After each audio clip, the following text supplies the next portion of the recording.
왜 내 기도만 응답이 없을까요? 여러분, 오늘 저는 많은 분들이 속으로 품고 계신 질문을 꺼내려고 합니다. 왜 내 기도만 응답이 없을까요? 새벽마다 기도합니다. 금식하며 기도합니다. 눈물 흘리며 기도합니다. 그런데 하늘은 닫힌 것 같습니다. 아무런 응답이 없습니다. 옆에 있는 성도는 기도하면 응답받았다고 간증합니다. 설교자는 기도하면 응답받는다고 말합니다. 그런데 나만 응답이 없습니다. 그래서 이런 생각이 듭니다. 하나님이 나를 미워하시나? 내 믿음이 부족한 건가? 하나님은 정말 기도를 들으시는 건가? 여러분, 솔직히 이런 생각 해보신 적 있으십니까? 오늘 저는 아주 불편한 진실을 말씀드리려고 합니다. 하나님은 모든 기도를 들으십니다.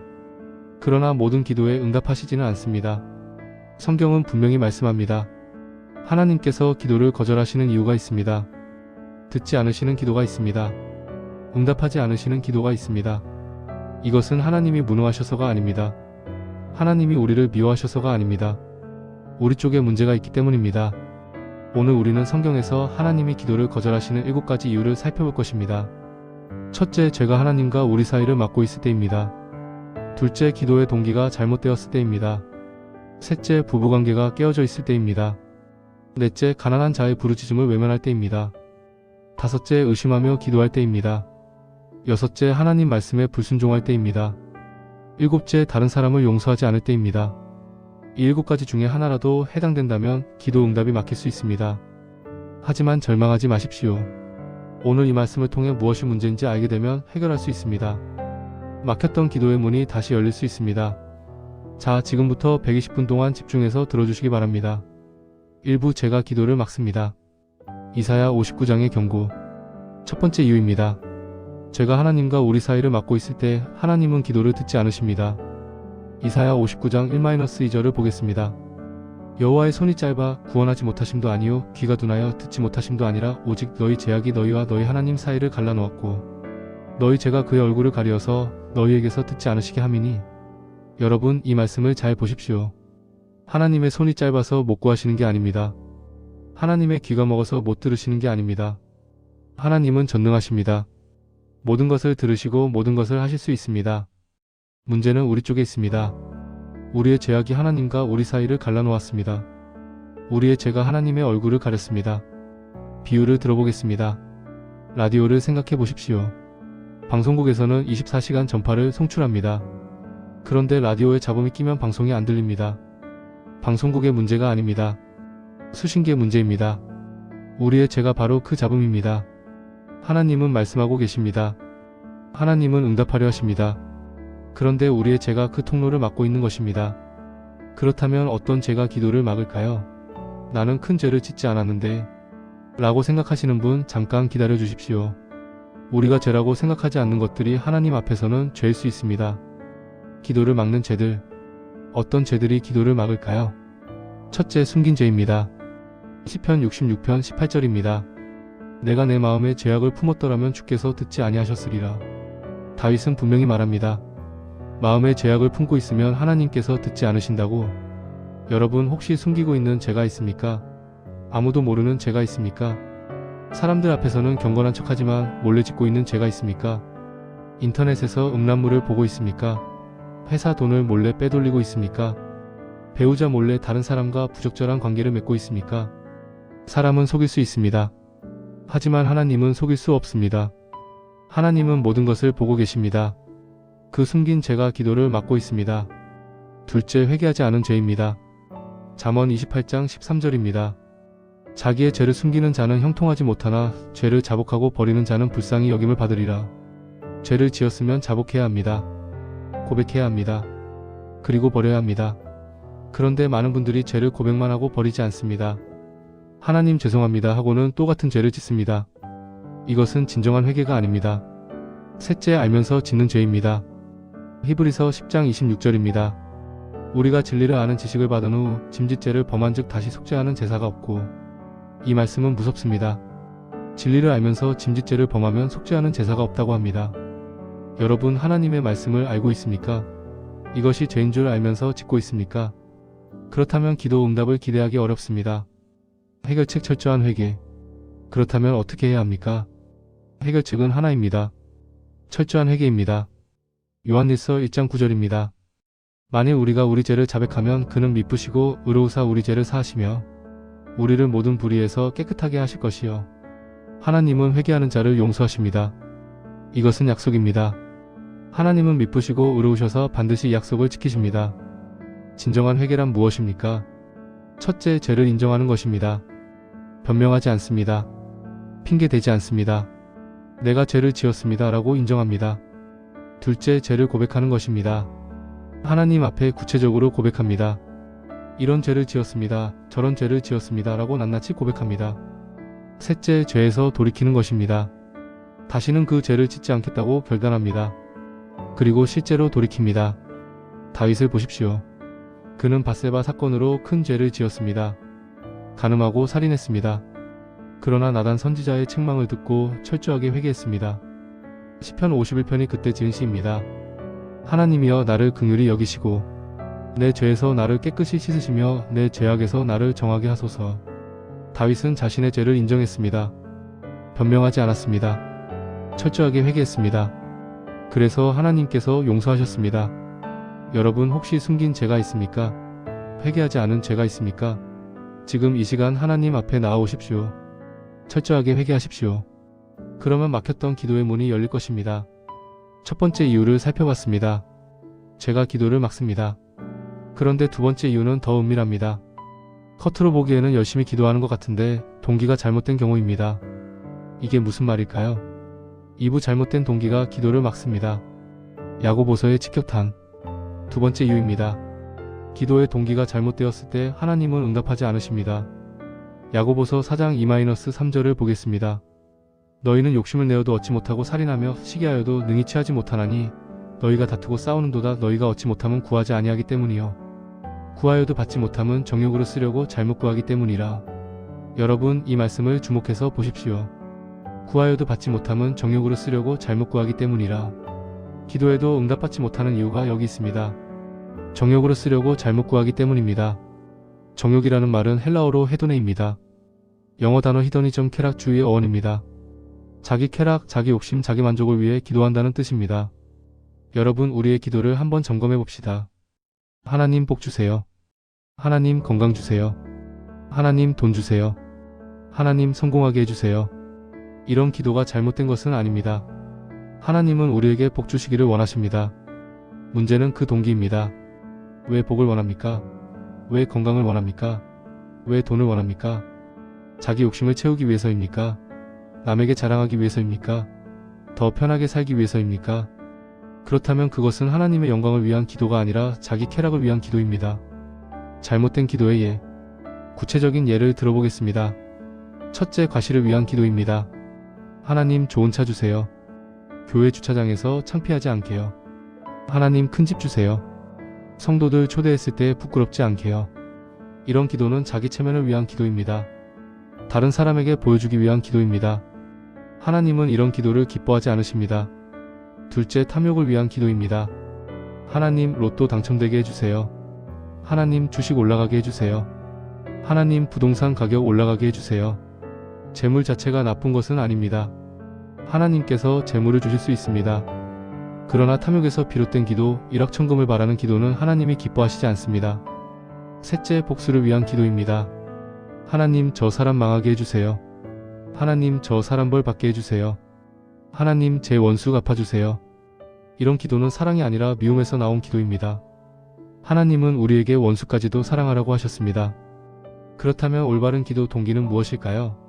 어떤 동기로 기도해야 하나님이 응답하실까요? 해결책 동기를 점검하라.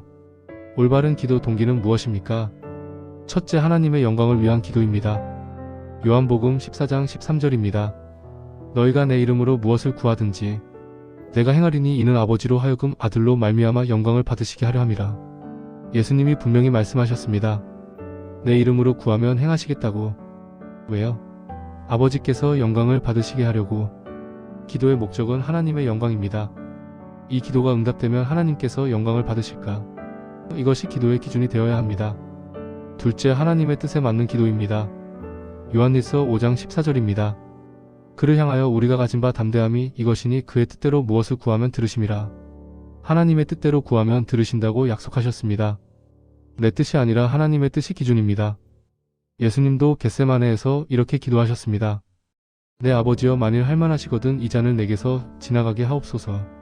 그러나 나의 원대로 마시옵고 아버지의 원대로 하옵소서.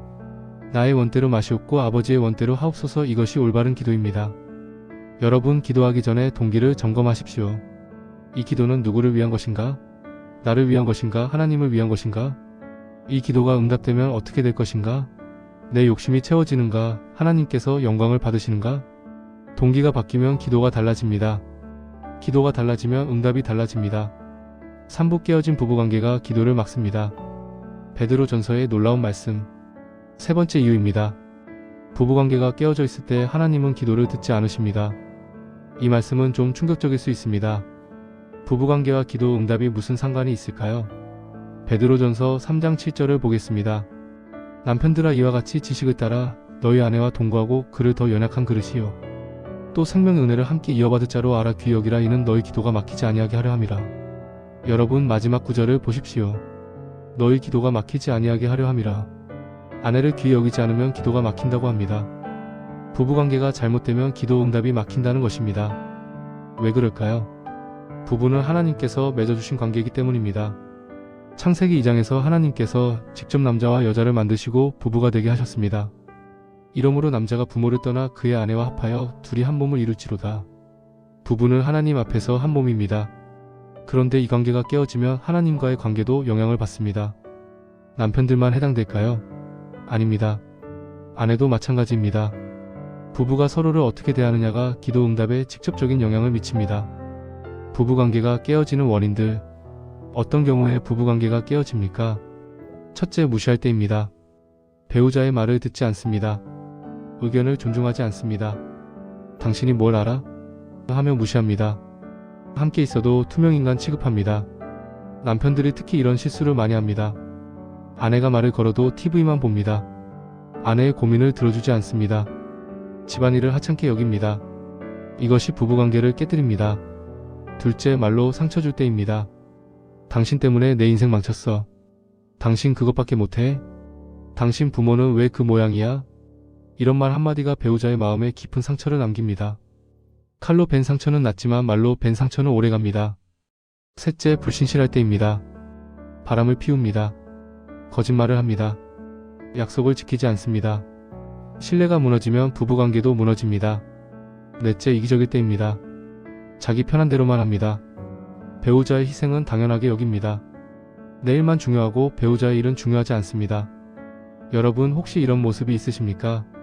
교회에서는 열심히 봉사합니다. 새벽 기도도 빠지지 않습니다. 11조도 꼬박꼬박 드립니다. 그런데 집에 가면 배우자에게 소리 지르고 무시하고 상처 줍니다. 이것은 모순입니다. 하나님은 이런 이중적인 모습을 기뻐하지 않으십니다. 해결책 부부관계 회복. 어떻게 해야 합니까? 첫째, 배우자에게 먼저 화해를 구하십시오. 마태복음 5장 23-24절입니다. 그러므로 예물을 제단에 드리려다가 거기서 내 형제에게 원망 들을 만한 일이 있는 것이 생각나거든. 예물을 제단 앞에 두고 먼저 가서 형제와 화목하고 그 후에 와서 예물을 드리라. 예배 드리기 전에 먼저 화목하라고 하셨습니다. 기도하기 전에 먼저 관계를 회복하라는 것입니다. 배우자에게 잘못한 것이 있으면 먼저 사과하십시오. 미안해, 내가 잘못했어. 이 한마디가 얼마나 어렵습니까? 하지만 이 한마디가 관계를 회복시킵니다. 둘째, 배우자를 귀히 여기십시오. 베드로전서의 말씀처럼 귀히 여기라고 했습니다. 배우자를 존중하십시오. 말을 들어주십시오. 수고를 인정해 주십시오. 고마워, 당신 덕분이야. 이 한마디가 배우자를 살립니다. 셋째, 함께 기도하십시오. 부부가 함께 기도하면 능력이 있습니다. 마태복음 18장 19절, 너희 중에 두 사람이 땅에서 합심하여 무엇이든지 구하면 하늘에 계신 내 아버지께서 그들을 위하여 이루게 하시리라.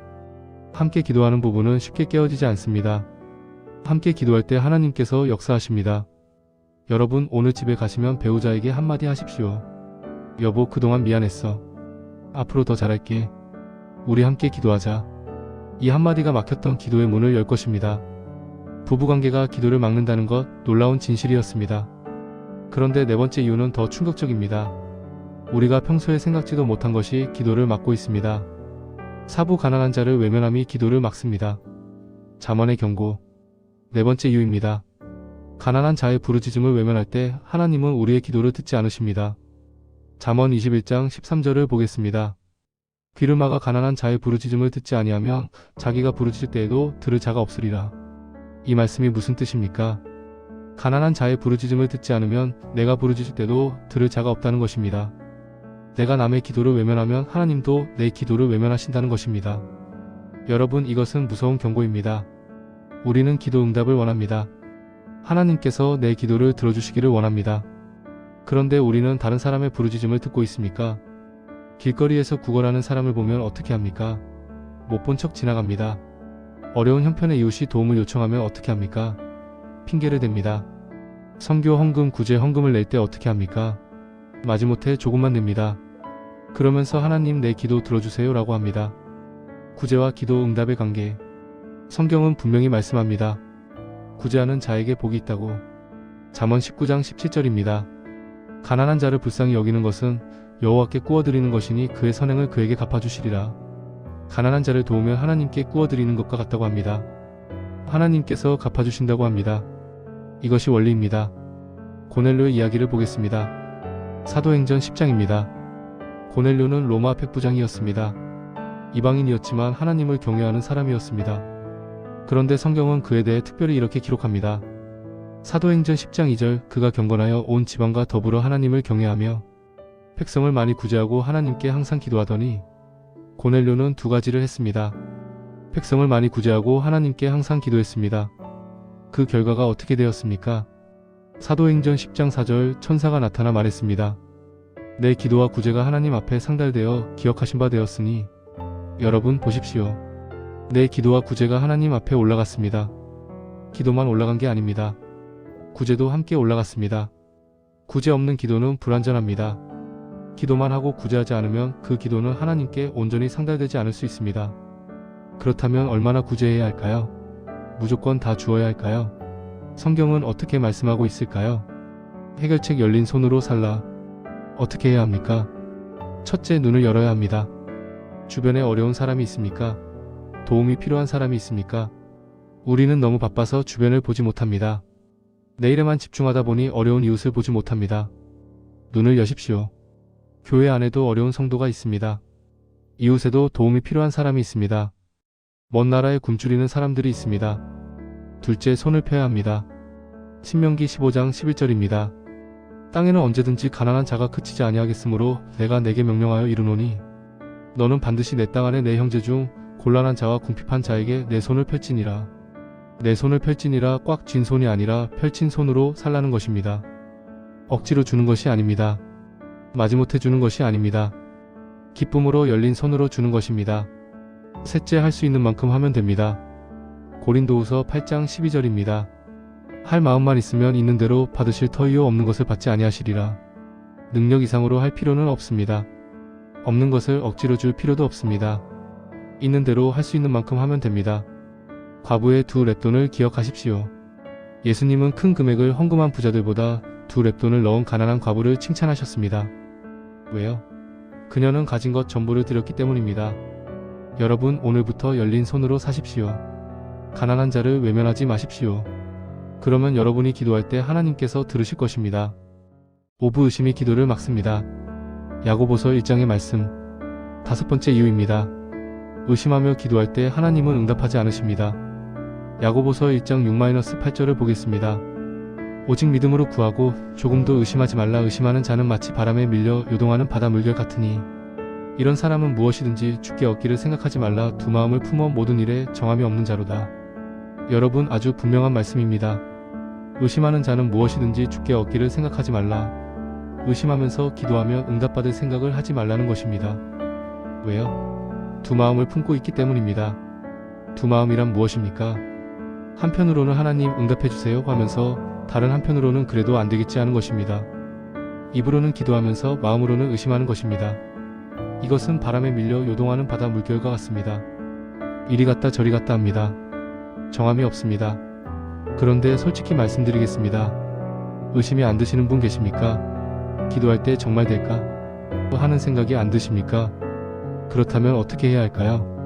의심의 본질. 의심은 어디서 오는 것입니까? 첫째, 과거의 경험에서 옵니다. 전에도 기도했는데 안 됐어. 그때도 안 됐는데 이번에도 안 되겠지. 과거의 실패 경험이 현재의 믿음을 약하게 만듭니다. 기도해도 안 됐던 기억이 의심을 일으킵니다. 둘째, 현실의 상황에서 옵니다. 이건 너무 큰 문제야. 상황이 이렇게 안 좋은데 어떻게 해결돼? 눈에 보이는 현실이 너무 어려우면 의심이 생깁니다. 불가능해 보이면 믿음이 흔들립니다. 셋째, 하나님에 대한 불신에서 옵니다. 하나님이 정말 나를 사랑하실까? 하나님이 정말 내 기도를 들으실까? 하나님이 정말 능력이 있으실까? 하나님에 대한 의심이 기도에 대한 의심으로 이어집니다. 베드로를 기억해 봅시다. 그는 물리를 걸었습니다. 예수님께서 오라고 하셨을 때 배에서 내려 물리를 걸어갔습니다. 처음에는 믿음으로 걸었습니다. 그런데 바람을 보고 무서워하자 빠지기 시작했습니다. 바람이라는 현실, 불가능해 보이는 상황을 보자 의심이 생겼고 그 순간 가라앉기 시작한 것입니다. 예수님께서 뭐라고 하셨습니까? 믿음이 작은 자여 왜 의심하였느냐? 해결책 믿음을 키우라. 어떻게 해야 합니까? 첫째, 하나님의 말씀을 붙잡으십시오. 로마서 10장 17절입니다. 그러므로 믿음은 들음에서 나며 들음은 그리스도의 말씀으로 말미암았느니라. 믿음은 말씀에서 옵니다. 말씀을 읽고 듣고 묵상할 때 믿음이 자랍니다. 의심이 들 때 말씀을 붙잡으십시오. 하나님이 뭐라고 말씀하셨지? 하나님의 약속의 말씀을 찾으십시오. 그 말씀이 의심을 물리칩니다. 둘째, 하나님께서 행하신 일을 기억하십시오. 시편 77편 11절입니다. 내가 여호와께서 행하신 일을 기억하며 주께서 옛적에 행하신 기이한 일을 기억하리이다. 과거에 하나님께서 어떻게 도와주셨는지 기억하십시오. 응답받았던 기도를 기억하십시오. 위기에서 건져주셨던 경험을 기억하십시오. 과거에 행하신 하나님은 지금도 행하십니다. 그때 응답하신 하나님은 지금도 응답하십니다. 셋째, 의심 자체를 하나님께 고백하십시오. 마가복음 9장에 나오는 아버지의 이야기입니다. 그는 귀신 들린 아들을 데리고 예수님께 왔습니다. 예수님께서 믿는 자에게는 능히 하지 못할 일이 없느니라고 하셨을 때 그 아버지가 뭐라고 했습니까? 내가 믿나이다. 나의 믿음 없는 것을 도와주소서. 여러분, 이 기도를 보십시오. 내가 믿나이다. 나의 믿음 없는 것을 도와주소서. 믿음도 있지만 의심도 있다는 고백입니다. 완벽한 믿음은 아니지만 있는 그대로 솔직하게 나아간 것입니다. 예수님께서 이 기도를 거절하셨습니까? 아닙니다. 그 아들을 고쳐주셨습니다. 의심이 있어도 괜찮습니다. 그 의심마저 하나님께 가지고 나아가십시오. 하나님, 의심이 들어요. 하지만 믿고 싶어요. 내 믿음 없는 것을 도와주세요. 이것이 솔직한 기도입니다. 하나님은 이런 기도를 기뻐하십니다. 의심이 기도를 막는다는 것을 보았습니다. 이제 6번째 이유로 넘어갑니다.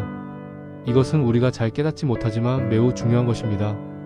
육부 불순종이 기도를 막습니다. 잠언 28장의 말씀. 6번째 이유입니다. 하나님 말씀에 불순종할 때 기도가 막힙니다. 잠언 28장 9절을 보겠습니다. 귀를 돌려 율법을 듣지 아니하는 자는 그의 기도도 가증하니라. 여러분, 이 말씀이 무엇을 말하고 있습니까? 하나님의 율법, 하나님의 말씀을 듣지 않는 자의 기도는 가증하다는 것입니다.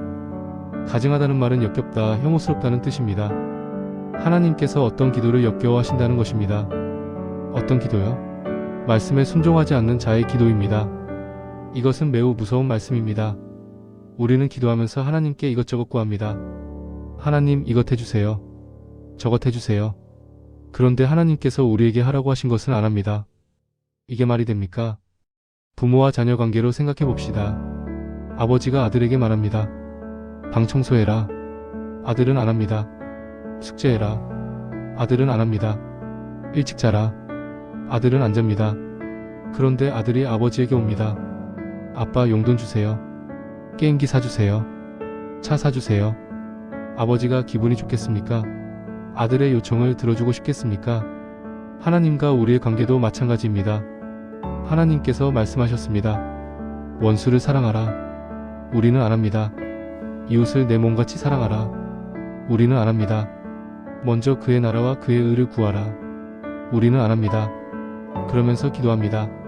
하나님, 복 주세요. 건강 주세요. 돈 주세요.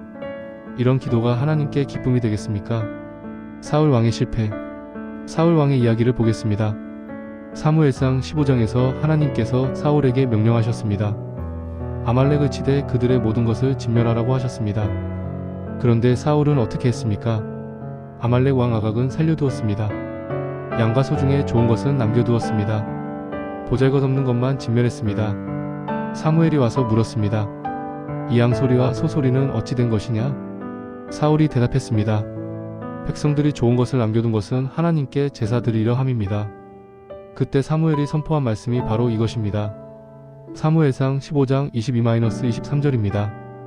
여호와께서 번제와 다른 제사를 그의 목소리를 청종하는 것을 좋아하신같이 좋아하시겠나이까. 순종이 제사보다 낫고 듣는 것이 수량의 기름보다 나으니 이는 거역하는 것은 점치는 죄와 같고 완고한 것은 사신 우상에게 절하는 죄와 같음이라. 여러분, 순종이 제사보다 낫습니다. 아무리 기도를 많이 해도 아무리 예배를 열심히 드려도 순종하지 않으면 소용없습니다. 해결책 말씀에 순종하라. 어떻게 해야 합니까? 첫째, 말씀을 들어야 합니다. 순종하려면 먼저 하나님이 뭐라고 말씀하셨는지 알아야 합니다. 말씀을 읽지 않으면 하나님의 뜻을 알 수 없습니다. 매일 말씀을 읽으십시오. 설교를 들으십시오. 하나님께서 나에게 하시는 말씀이 무엇인지 귀 기울이십시오. 둘째, 아는 것부터 순종해야 합니다. 모든 것을 다 알아야 순종하는 것이 아닙니다. 지금 아는 것부터 순종하는 것입니다. 용서하라는 말씀을 알고 있습니까? 그러면 용서하십시오. 11조 드리라는 말씀을 알고 있습니까? 그러면 드리십시오. 거짓말하지 말라는 말씀을 알고 있습니까? 그러면 하지 마십시오. 아는 말씀에 순종하면 하나님께서 더 많은 것을 보여주십니다. 셋째, 불순종했던 것을 회개해야 합니다. 지금까지 불순종했던 것들이 있습니까? 하나님께서 하라고 하셨는데 안 했던 것, 하지 말라고 하셨는데 했던 것들이 있습니까? 회개하십시오. 하나님, 불순종했습니다. 말씀대로 살지 않았습니다. 용서해 주시고 이제부터 순종하게 해주세요. 순종의 삶이 기도 응답의 열쇠입니다. 요한일서 3장 22절입니다. 무엇이든지 구하는 바를 그에게 받나니 이는 우리가 그의 계명을 지키고 그 앞에서 기뻐하시는 것을 행함이라. 계명을 지키고 하나님 앞에서 기뻐하시는 것을 행하면 무엇이든지 구하는 바를 받는다고 합니다. 이것이 약속입니다. 7부 용서하지 않음이 기도를 막습니다. 마가복음 11장의 말씀. 7번째 이유입니다. 다른 사람을 용서하지 않을 때 기도가 막힙니다. 마가복음 11장 25-26절을 보겠습니다. 서서 기도할 때 아무에게나 혐의가 있거든 용서하라. 그래야 하늘에 계신 너희 아버지도 너희 허물을 사하여 주시리라. 너희가 용서하지 아니하면 하늘에 계신 너희 아버지도 너희 허물을 사하여 주지 아니하시리라. 이 말씀은 아주 직접적입니다. 용서하면 하나님도 용서해 주신다. 용서하지 않으면 하나님도 용서해 주시지 않는다. 기도할 때 아무에게나 혐의, 즉 원망이나 미움이 있으면 용서하라고 하셨습니다. 여러분, 혹시 용서하지 못한 사람이 있습니까? 나에게 상처 준 사람, 나를 배신한 사람, 나를 억울하게 한 사람이 있습니까?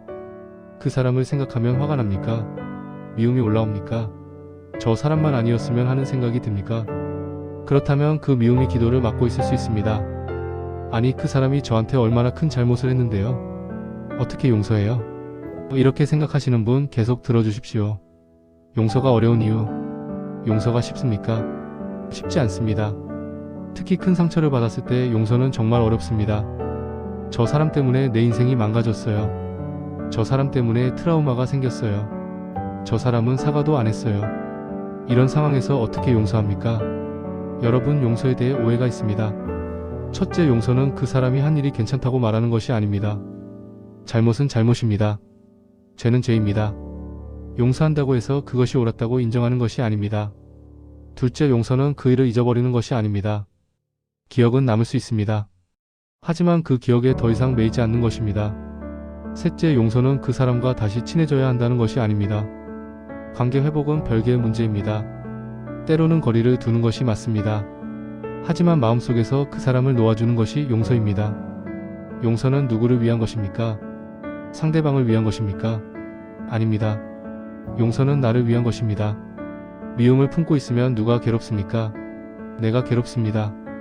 분노를 품고 있으면 누가 힘듭니까? 내가 힘듭니다. 누군가를 미워하는 것은 독을 마시면서 상대방이 죽기를 바라는 것과 같다는 말이 있습니다. 용서는 그 독을 내려놓는 것입니다. 나를 자유롭게 하는 것입니다. 해결책, 용서를 선택하라. 어떻게 용서할 수 있습니까? 첫째, 용서는 감정이 아니라 의지의 결단입니다. 용서하고 싶은 마음이 들 때까지 기다리면 평생 못합니다. 용서는 감정이 따라오기 전에 의지로 결단하는 것입니다. 나는 그 사람을 용서하기로 결정합니다. 이것이 시작입니다. 감정은 나중에 따라옵니다. 둘째, 내가 받은 용서를 기억하십시오. 에베소서 4장 32절입니다. 서로 친절하게 하며 불쌍히 여기며 서로 용서하기를 하나님이 그리스도 안에서 너희를 용서하신과 같이 하라. 하나님께서 나를 얼마나 용서해 주셨습니까? 내 죄가 얼마나 많았습니까? 그런데도 하나님은 예수 그리스도 안에서 나를 용서해 주셨습니다. 그 용서를 받은 내가 다른 사람을 용서하지 못하겠습니까? 마태복음 18장에 나오는 비유를 기억하십시오. 왕에게 1만 달란트 빚을 탕감받은 종이 자기에게 100데나리온 빚진 동료를 용서하지 않았습니다. 왕이 그 종을 어떻게 했습니까? 옥졸에게 넘겨 빚을 다 갚을 때까지 가두었습니다. 예수님께서 말씀하셨습니다. 너희가 각각 마음으로부터 형제를 용서하지 아니하면 나의 하늘 아버지께서도 너희에게 이와 같이 하시리라. 셋째, 기도로 용서하십시오. 하나님, 저는 그 사람을 용서합니다. 용서하고 싶지 않지만 말씀에 순종하여 용서하기로 결단합니다. 그 사람에 대한 미움을 내려놓습니다. 제 마음을 치유해 주세요. 이렇게 기도하십시오. 한 번에 안 될 수 있습니다. 그러면 또 기도하십시오. 계속 기도하십시오.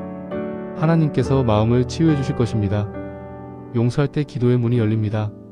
막혔던 응답이 쏟아집니다. 지금까지 하나님이 기도를 거절하시는 7가지 이유를 살펴보았습니다.